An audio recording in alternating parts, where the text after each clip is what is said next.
예, 안녕하십니까. 또 이렇게 5회차로 만나게 되는 것 같습니다. 오늘 토요일 날이라 또 제가 5회차를 아무래도 올려야 하길래 오늘 찾아왔습니다. 귀농여지도 5회차인데요. 오늘은 제목이 우리가 이제 전답 과수원에 건물을 지을 수 있는가, 이 문제가 많이 나오거든요. 그리고 전답 과수원에 뭐 저번 주에도 했는데 뭐 카페를 할 수 있는가.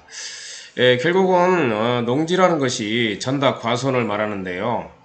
전답 과수원에 이제 건물을 지을 수 있는가, 그 문제에 봉착을 하더라고요. 그래서 오늘은 그 문제를 한번 해결해 보도록 하겠습니다. 이 문제는 우리가 이제 굉장히 의미가 있어요. 왜냐하면 전 농지에다가 우리가 이제 건물을 짓는다는 것은 창고를 지을 수도 있고 주택을 지을 수도 있고 또 가공 공장을 지을 수도 있거든요. 그러면 또 카페도 지을 수가 있고, 그러면 이런 건물들을 농지에다가 지을 수 있느냐, 이 문제가 굉장히 궁금해하고 있어요. 농사를 안 짓고 어떻게 해서 농지에다가 건물을 지을 수가 있느냐. 근데 이제 이거는 사실 농업인 자격이 있다면은 뭐 이런 일들이 또 가능합니다. 그래서 오늘은 전답 과수원에 이렇게 건물을 올릴 수가 있는가, 이 문제에 대해서 한번 간단하게 좀 알아보도록 하고요. 그 전제 조건으로 우리가 이제 농지 전용을 해야 돼요. 그래서 전답 과수원에 건물을 올리기 위해서는 농사를 안 짓잖아요.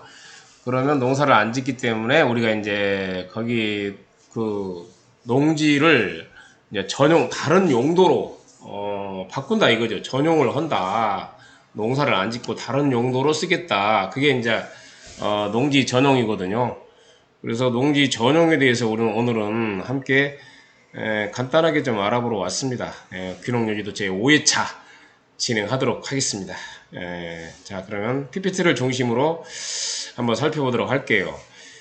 귀농여지도 12월 30일, 오늘이 또 내일 하루밖에 안 남았네요. 이제 참 세월이 이렇게 빠른 것 같습니다. 전답 과수원에 건물을 지을 수 있나요? 근데 이제 결과적으로는 우리가 이제 그 전제 조건이 뭐냐, 오늘은 그것까지만 좀 알아볼게요.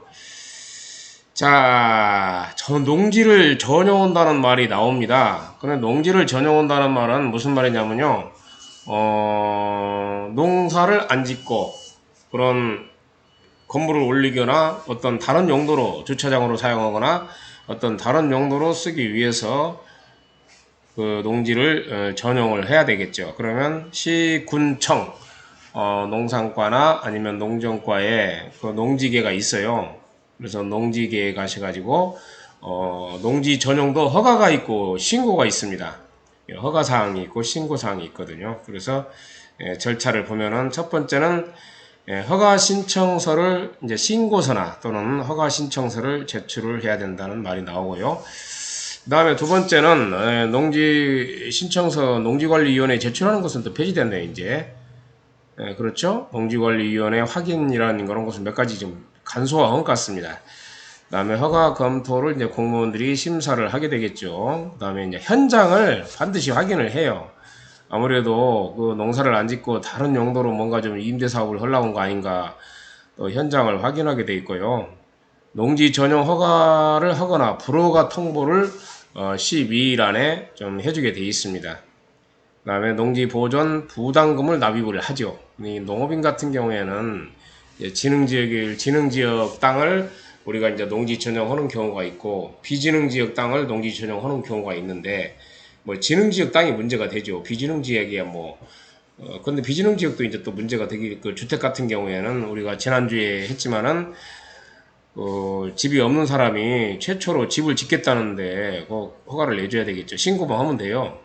200제곱미터까지 그 인정을 해준다고 했잖아요. 그러면 이제 건폐율에 따라서 집을 짓는데, 건폐율이 국계법상에는 국토 이용 계획 및 이용에 관한 법률에 의하면은 그 20%로 돼 있어요. 그럼 뭐 40평밖에 못 짓냐? 그 문제는 아니고요. 뭐 지방자치단체 도시계획 조례에 의해서 농업인들에게는 좀 더 완화를 해주고 있습니다. 그래서 60%까지 허용을 해주기 때문에 120평까지는 이제 지을 수가 있는 거죠. 예를 들어서. 그 다음에 이제 농지전용 허가 불허 같은 뭐 농지 보존 부담금, 부담금을, 그래서 비지능 지역에서 이제 집을 짓는다면 이제 그 부담금을 안 물죠. 뭐 지능 지역도 안 물고.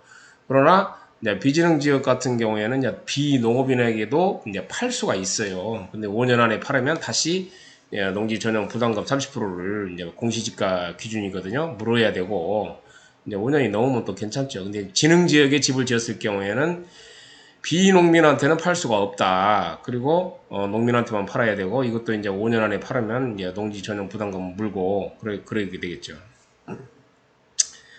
그 다음에 이제 농지 전용 허가 또는 불허가 통보, 농지 전용 납입이라고, 그렇죠. 농지 전용 부담금, 면허세, 채권 등 납부 영수증을 제출을 한다. 이런 서류들이고요. 농지 전용 허가증을 이제 마지막으로 교부를 하게 됩니다. 자, 여기까지는 뭐 이해가시죠? 자, 그러면 요거 한번 보도록 할게요. 농지를 허가 제도네요. 허가 같은 이제 허가가 있고 신고가 있다 했잖아요. 제가 허가 같은 경우에는 이제 시장 군수 같은 경우에는 3,000제곱미터 미만, 그러니까 한 1,000평까지는 이제 시장 군수가 허가를 내주네요. 그 다음에 농업진흥지역 밖에는 시장 군수 같은 경우에는 만 평 미만, 3만 제곱미터 미만이니까요. 약 3.3058로 나누면 되죠.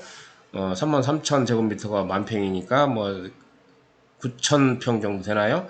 그래서 그런 9,000평 미만은 아무튼 농업진흥 밖은 그것까지는 시장 군수가 농지 전용 허가를 내준다는 거예요. 이게 여기 부분이 조금 우리가 좀 알아둬야 할 일이고요. 허가 범위 같습니다. 시장 군수가 허가를 내주는 면적 기준이 이렇게 있어요. 그 다음에 도지사까지 가면 이제 진흥지역 같은 경우는 3,000에서 3만 제곱미터까지 이제 도지사가 내주고요. 진흥지역 밖에는 3만에서 20만 제곱미터까지 이제 도지사가 또 허가를 내주고요. 그 다음에 농식품 장관까지 올라가는 게 있어요. 면적이 엄청 큰 거. 농업진흥지역 같은 경우는 이제 3만 제곱미터까지 이제 장관이 내주고요. 진흥지역 밖에는 뭐 20만 제곱미터 이상 큰 땅덩어리는 장관까지 가야 됩니다. 진흥지역 밖에. 그래서 다음의 경우에는 농지전용 허가를 받지 않아도 된다고 합니다. 어떤 경우인지 한번 볼게요. 농지전용 허가가 의제되는 협의를 거쳐서 농지전용 그런 의제라는 것은 이제 뭐 인정이 되는 협의를 거쳐 농지를 전용하는 경우에는 뭐 당연히 농지전용 허가를 안 받아도 되죠. 협의를 다 거쳤기 때문에 다른 법률에 따라서. 두 번째는 국계법에 따른 도시지역 또는 계획관리지역에 있는 농지, 이것은 이제 받을 필요가 없다고 하네요. 도시지역이라면 이제 도간 농자잖아요. 아니 주상공로. 그래서 주거지역이라든지 상업지역, 그 다음에 공업지역, 그 다음에 녹지지역에 있는 그런 전용을 하고자 할 때는 우리가 이제 허가를 받지 않아도 된다. 그 다음에 관리지역이 이제 세 가지가 있잖아요. 보존관리지역, 그 다음에 생산관리지역, 계획관리지역이 있는데, 계획관리지역에 있는 땅은 우리가 농지전용 허가를 안 받아도 된다. 이렇게 좀 이해를 해주시면 되겠어요. 그 다음에 농지법 제34조 2항에 따른 협의를 거친 농지나 제2항 1호에 따라 단서에 따라서 협의 대상에서 제외되는 농지를 전용하는 경우에도 역시 허가를 안 받아도 된다고 합니다. 그 다음에 농지 전용 신고를 하고, 신고한 땅은 또 허가를 받을 필요는 없죠. 그 다음에 산지 전용 허가를 받지 않거나 산지 전용 신고를 않고 불법으로 개간한 농지를 다시 산림으로 복구하는 경우, 이와 같은 경우에는 이제 산림을 갖다가 보존 산지가 있고 준보존 산지가 있잖아요. 그러면 그 다른 용도로 쓰다가 뭐 다시 산으로 바꾼다는데 원래로 돌아가는 거예요. 원래 훼손이 아니라 이것은 오히려 복구다. 그런 경우에는 굳이 우리가 허가를 받을 필요 없이 그냥 복구하면 됩니다. 그 다음에 산지 전용 허가를 받지 그건 내가 했고요. 하천법에 따라서 하천관리청에 허가를 받고 농지 형질을 변경하거나 공작물을 설치하기 위하여 농지를 전용하는 경우에도 역시 이제 하천관리청에 허가를 받았으니까 굳이 또 농정과에 가가지고 허가를 받을 필요는 없다. 그런 얘기입니다. 하천법에서 이미 협의를 거치거나 허가를 받았기 때문에 이렇게 허가를 받지 않는 경우도 있고, 그 다음에 허가 제한 대상, 허가를 내주면 좀 문제가 있는 거죠. 이런 거는 읽어보면 대기 오염 물질 또는 폐수 부출 시설 중 1종에서 4종 사업장 시설과 5종 사업장 중 일부 시설, 그 다음에 농업의 진흥이나 농지의 보존을 저해할 우려가 있는 시설은 우리가 이제 허가를 잘 안 내줍니다. 이런 경우는 제한이 된다. 자, 다음에는 또 볼까요? 농지 전용 신고 제도입니다. 이번에는 아까는 그 허가였는데 이번에는 이제 신고네요. 신고 같은 경우에도 서류만 내놓으면 되는 걸 신고라고 그래요. 허가하고 신고는 천지차이에요. 그 다음에 농지전 허가 이외의 시장, 군수, 자치구청장에게 신고로서 농지를 전용할 수가 있습니다. 첫 번째는 농업인 주택 같은 경우는 이제 신고만 하면 된다 이거죠. 어업인 주택이라든지, 그 다음에 농축산업용 시설. 시설하고 건물로 틀립니다. 뭐 비닐하우스 같은 거 이런 게 뭐 임시 가설 건축 뭐 이런 것들이 이제 시설인데, 이런 경우는 이제 굳이 우리가 신고만 하면 되고, 비닐하우스 위에다가 이제 우리가 그 공구리를 치거나 이럴 때는 이제 개발행위라고 하는데, 개발행위도 이제 신고만 하는 경우가 있고 허가를 받는 경우가 있습니다. 이게. 다음에 농산물 유통 가공 시설이네요. 그러니까 농축산업용 시설, 농수산물 유통 가공 시설 등의 시설을 설치하기 위하여 전용하는 경우에 농지법 제35조에 의해서 신고만 하면 된다. 이제 농업용으로 쓰겠다 그런 거니까요. 이제 특히 이제 가공공장 같은 경우에 우리가 이제 이것도 하나의 농해소득의 일종이니까 이와 같은 경우에도 그냥 신고만 하면 됩니다. 근데 이제 면적 기준은 있어요. 그래서 지난 시간에 말씀드렸듯이 바닥 면적의 합계가 500제곱미터까지 미만까지는 우리가 신고사항이라고 했죠. 그 다음에 영농요건 분리농지로 지정 고시된 농지를 다른 용도로 사용하기 위하여 전용하는 경우. 영농요건 분리농지를 하면은 이제 경사도가 한 15도 정도 되는 좋지 않은 땅을 말하잖아요. 자갈 같은 거 많고. 뭐 시장 구수가 그거는 이제 영농요건 분리농지로 지정을 해야 돼요. 그래서 이제 2만 제곱미터까지 우리가 이제 소유를 할 수가 있는데, 뭐 이런 경우에도 우리가 신고만 하고 다른 용도로 뭐 집을 짓는다거나 그럴 수가 있다 이거죠. 영농요건 분리농지, 농사짓기에 굉장히 힘든 농지를 말해요. 경사도가 한 15도 정도 이상 되는 거. 그 다음에 농지법 제35조에 해당하는 신고 전용 대상 시설 말씀을 드리겠습니다. 신고 전용이란 말은 무조건 신고만 해라 이런 뜻이거든요. 자, 농업인 주택 또는 어업인 주택은 신고만 해라. 당연히 뭐 아까 200제곱미터까지는 그 부지 면적, 우리가 전원주택이 200제곱미터, 660제곱미터, 200평까지는 이제 인정을 해준다겠죠. 그래서 우리가 200평까지는 주택 또는 어업인 주택을 지을 수가 있기 때문에 이것은 이제 굳이 농지 전용을 허가를 안 받고 신고만 해도 된다. 그 다음에 농업용 시설, 농업용 창고라든지 탈곡장이라든지 잎담배 건조실, 자기의 농업 경영에 사용하는 비료, 종자 등 농업 자재를 생산하거나 또는 보관하는 시설, 창고네요. 그래서 이런 농업용 시설로 쓰겠다 하면 신고만 하고 지어라 그런 뜻이고요. 그 다음에 축산업용 시설, 야생 조수의 인공 사육 시설이나 건축 허가 신고 대상 시설이 아니 중요하네요. 간이 양축 시설 등 이런 것도 신고만 해라. 그러니까 야생 조수의 인공 사육 시설이 아니어야 되네요. 건축 허가나 신고 대상 시설이 아니어야 된다네요. 그럴 게 아니어야, 간이 그냥 그런 시설이 아니고 간이 양축 시설, 이런 것만 신고만 하면 된다 그런 뜻입니다. 그 다음에 농산물 유통 가공 시설 당연히 뭐 신고만 하면 되고요. 그 다음에 어린이 놀이터, 마을 회관, 마을 공동 주차장 등 농업인의 공동생활의 편익을 위한 시설 이런 것들. 그 다음에 농수산원 뭐 유치업 연구시설, 양어장, 양식장 및 수산 종료 배양 시설, 기타 어업용 시설 이런 것들은 우리가 신고만 하고 해라 그런 뜻입니다. 이게 농지법 제35조에 따라서 농지 전용 신고를 한 시설은 농지 전용 부담금을 100% 면제를 해주겠다. 공시지가 기준으로 한다겠죠, 이거. 그 다음에 영농요건 분리농지의 전용입니다. 영농요건은 아까 말씀드렸죠. 15도 이상 좋지 않은 땅을 말하는 자갈밭을 말하는데, 고시된 농지는 농지의 전용에 따른 피해 방지 계획이 타당하게 수립되고 국계법이죠. 용도 및 용도지구에 허용되는 토지 이용 행위에 적합하면 신고로 전용이 가능하다. 이것도 이제 농지 좋지 않은 땅이니까 거기다가 이제 집을 짓거나 할 수가 있다는 얘기죠. 신고만 하고 하면 됩니다. 자, 또 다음으로 넘어가 보도록 하겠습니다. 대표님들. 농지전용 허가 신청 시 구비해야 할 서류입니다. 농지전용 허가 신청서가 있어야 되고요. 시군에 농정과에 가시면 이제 이러한 양식은 이제 주게 됩니다. 그다음에 사업계획서가 있어야 돼요. 그래서 사업계획서를 굉장히 그 세밀하게 보더라고요. 그래서 혹시라도 다른 엉뚱한 일을 할 거를 굉장히 염려하고 있습니다. 그리고 민원이 엄청 쌓여 있어요. 뭐 한 1000몇 건 쌓여 있던데 이와 같이 그 엄정하게 아주 철저하게 심사를 합니다. 그래서 사업계획서를 우리 대표님들이 잘 써야 된다. 그래서 전용 목적, 사업 시행자, 시행기간 및 시설물 배치도, 소요자금, 조달 방안을 구체적으로 써야 됩니다. 그 다음에 세 번째는 소유권 또는 사용권 확인 서류, 당연히 토지 등기부 등본이라든지 매매계약서라든지 그런 것들이 있어야 되겠죠. 그 다음에 지적도 등본 또는 임야도 등본 지형도가 있어야 되고요. 다섯 번째로는 피해방지 계획서가 있어야 된다는 것을 말씀을 드릴게요.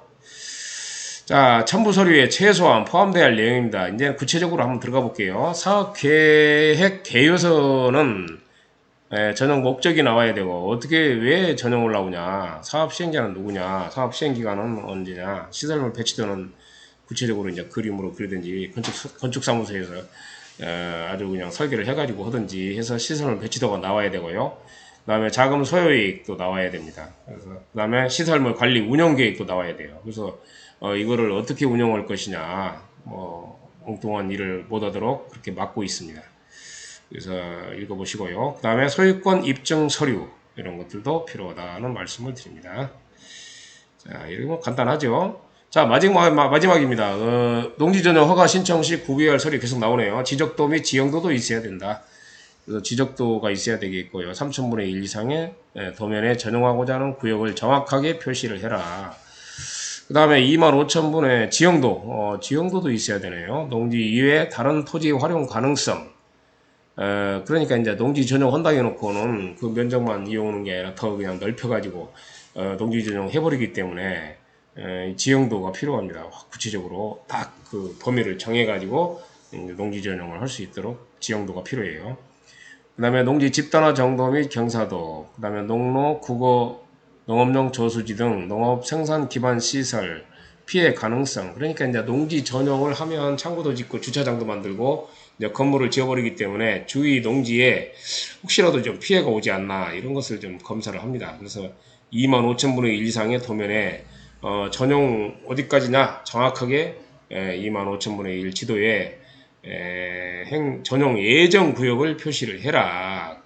지형도 같은 경우, 아까 지적도 같은 경우는 3,000분의 1 이상의 도면에 전용하고자 하는 것을 표시를 하라겠는데, 이거는 지형도에는 25,000분의 1 이상의 도면에 표시를 해라. 이런 뜻입니다. 농지 전용 허가권이 시군, 구, 의장에게 있는 경우에는 생략이 가능하다. 허가권이 시군, 구, 이제 시장, 군수에게 있는 경우는 생략이 가능하다. 그런 걸 참고하시고요. 그 다음에 피해방지 계획서도 또 있어야 됩니다. 그래서 피해방지 계획서는 농업 생산 기반 시설 또는 도로가 폐지되는 경우 대체시설 설치 계획이 있어야 되고요. 이제 도로가 이제 만약에 농지 전용 험으로써 어떤 그 도로가 이제 없어지는 경우도 있잖아요. 그럴 때는 대체시설도 필요합니다. 그 다음에 농업 생산 기반 시설 또는 도로의 손괴가 우려되거나 토사 유출이 예상되는 손괴 방지 시설 설치 계획이나 대체시설 설치 계획, 토사 유출 방지 계획도 아울러서 나와야 되냐. 피해를 주면 안 된다는 얘기죠. 그래서 농지 전용에 대해서 오늘 간단하게 말씀을 좀 드렸는데요. 농지 전용이라는 것은 아시다시피 그 농사를 안 짓고 우리가 이제 전담 과수원에다가 이제 건물을 올리거나 창고를 짓거나 뭐 가공 공장을 하거나 카페를 하거나 뭐 이런 주차장으로 사용하거나 이럴 경우에 농지를 전용을 해야 된다. 그런 농지 전용을 하기 위해서는 우리가 주택 용도냐 뭐냐 그 가공 공장을 질 거냐 아니면은 그 큰 공장을 지을 거냐 식품 공장을 지을 거냐 면적 창고를 지을 거냐에 따라서 이제 면적이 다 틀려요. 주택 같은 경우는 뭐 660제곱미터 부지를 우리가 이제 그 신고만 하고 농업인을 할 수가 있고, 그 다음에 이게 농민이 아닌 사람 다 허가받아야 돼요. 농업인 경우에만 신고만 하면 되고, 그 다음에 이제 그 가공공장 같은 경우, 카페 같은 경우에는 지난 시간에도 말씀드렸듯이 생산관리지역 같은 경우는 6차 산업 인증이 있으면은 그걸 지을 수가 있다겠죠. 생산관리지역에도 원래는 못 지는데, 그 다음에 이제 그 농업진흥지역에 우리가 이제 진흥지역이라면 두 가지로 나눠진다겠죠. 진흥구역하고 보호구역으로 나눠지는데, 진흥지역에 따도 우리가 이제 가공공장을 지을 수가 있다. 근데 이게 부지 면적 건물의 바닥 면적은 500제곱미터까지 이제 제조업소라고 하죠. 그래서 500제곱미터까지 우리가 이제 150평까지 가공공장을 지을 수가 있습니다. 근데 가공공장뿐만 아니라 그 주변 부속 건물까지 다 면적을 합친 면적이라고 보시면 되겠습니다.